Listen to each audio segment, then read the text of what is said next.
Paper లీక్లు ఎందుకు జరుగుతున్నాయి? Sir, విద్య సేవారంగం అలాంటిది కాస్త ఇవాళ వ్యాపార రంగం అయిపోయింది. రాజీవ్ గాంధీ గారు ప్రైమ్ మినిస్టర్ ఆఫ్ ఇండియా ఉన్న టైంలోనే నూతన విద్యా విధానం ఆయన ప్రకటించాడండి. అంటే ముఖ్యంగా ప్రైవేట్ సెక్టార్, కార్పొరేట్ సెక్టార్ బాగా ఎంటర్ అయిపోయింది.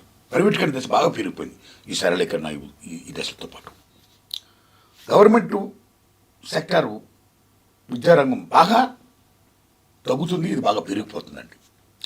ఈ పెరిగిపోతున్న దశలో పూర్తిత్వం బాగా పెరిగిపోయింది. కొద్దిమంది ప్రైవేట్ కళాశాల నడిపేవాళ్ళు with their fashion, their dedication, intention, their motto వాళ్ళు మంచి చేస్తున్నారు, కాదంటదండి. కానీ కొద్దిమంది మాత్రం నియర్లీ వ్యాపారం తయారు నియర్లీ వ్యాపారం.